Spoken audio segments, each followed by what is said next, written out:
I'm focusing on the epsilon parameter within Sklearn's HuberRegressor. It's a crucial part of this regression model. This question tests your understanding of how the epsilon parameter affects the HuberRegressor's behavior.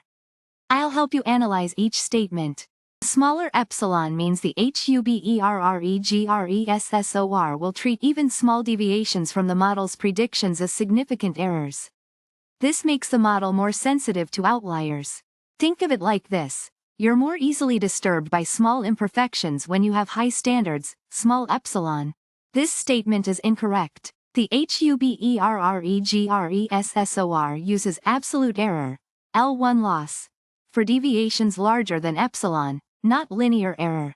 If epsilon is tiny, almost all deviations will be handled as squared error, L2 loss, which is the same approach an ordinary least squares, OLS, regressor uses. Therefore, the model will become just as sensitive to outliers as an OLS regressor.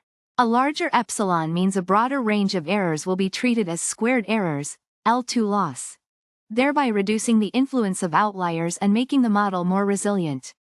Think of it as having more tolerance for minor mistakes, large epsilon. I see 4 choices here, each describing how the epsilon parameter in Sklearn's HuberRegressor affects the model's behavior.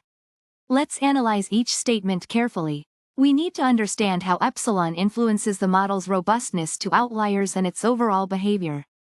It's like tuning a knob to control how sensitive the model is to unusual data points. This question is evaluating your understanding of the epsilon parameter in HuberRegressor, a regression model specifically designed to handle outliers.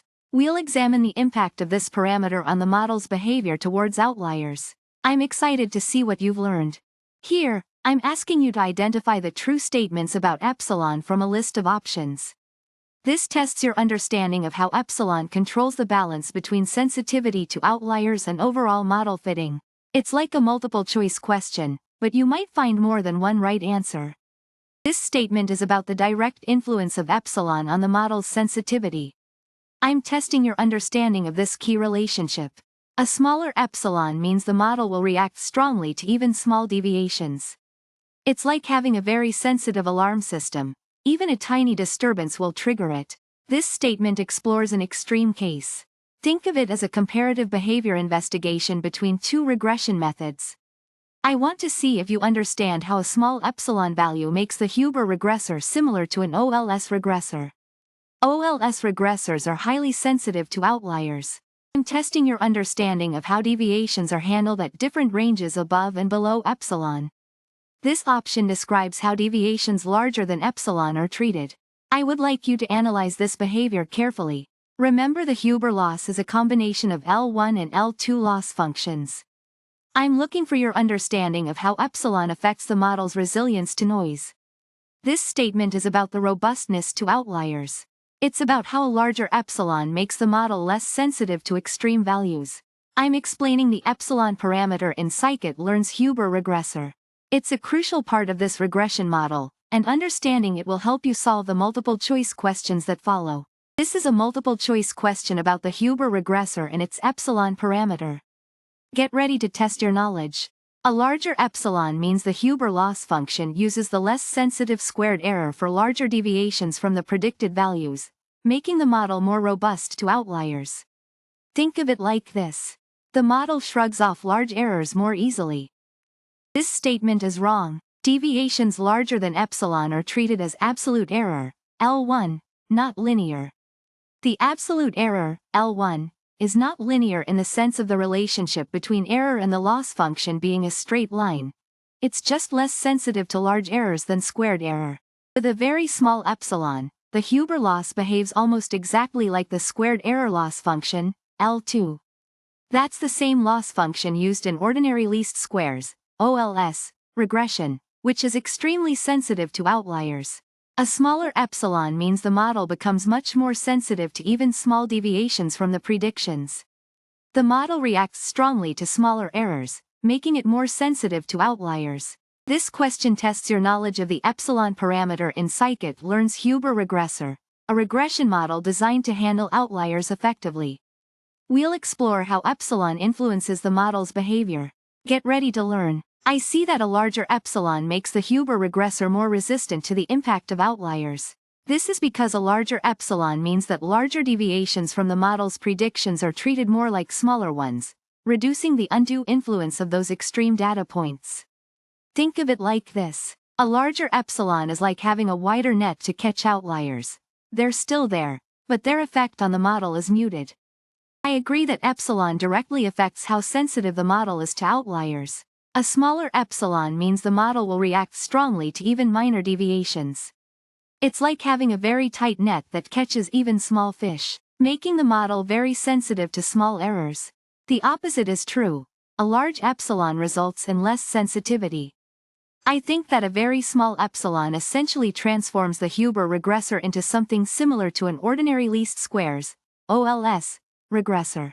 OLS is highly sensitive to outliers because it uses squared error. By using a very small epsilon, almost all deviations are treated using the squared error component of the Huber loss. Hence, the model will act like it's using an OLS method. I noticed that statement B is incorrect because it misinterprets the Huber loss function. Deviations larger than epsilon, in this case, 1.345, are treated using absolute error, L1 loss, not as linear. Remember, L1 loss is absolute error, not the same as a linear relationship. The HuberRegressor in Sklearn uses a parameter called epsilon.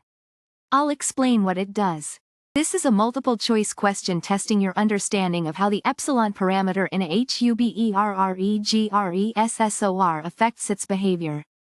We're using the HuberRegressor, a type of regression model from Sklearn, which is designed to handle data points that lie far away from the rest of the data, outliers. I found that increasing epsilon makes the model less sensitive to outliers. Larger deviations from the model's prediction are treated more gently. This is incorrect. Deviations larger than epsilon are treated using a different calculation, not a linear one. Think of it this way, it is not linear treatment, but a different type of calculation that makes it more robust to outliers. A tiny epsilon makes the HuberRegressor act almost exactly like an ordinary least squares, OLS, regressor, which is very sensitive to outliers. That's right, epsilon directly controls how much the model cares about outliers. A smaller epsilon means the model is much more sensitive to them. This marks the end of the explanation. Hope you got it. This is a quiz about the epsilon parameter in Sklearn's HuberRegressor, a regression model that handles outliers effectively. I'll guide you through understanding how this parameter impacts model behavior. This is a multiple-choice question. You need to identify correct statements about how the epsilon parameter affects the HuberRegressor's performance. I'll explain this. Epsilon in HuberRegressor acts like a threshold. A smaller epsilon makes the model more sensitive to even small deviations, which means it will be very responsive to outliers. Imagine a seesaw. A smaller epsilon makes it very sensitive to even small weights added to either side. If epsilon is tiny, the HuberRegressor behaves almost exactly like a regular OLS regressor. This is because the penalty for errors becomes large very quickly, making the model as sensitive to outliers as OLS, which uses the L2 loss function. Let me clarify this. The statement is incorrect because deviations larger than epsilon use the L1 loss, absolute error, not a linear function. The L1 loss does not have a squared term unlike the L2 loss. Think of it like this. L1 is like measuring distance along a straight road, whereas L2 measures distance as the crow flies.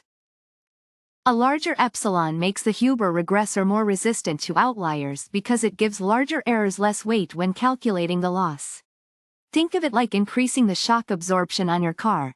It handles bumpy roads better.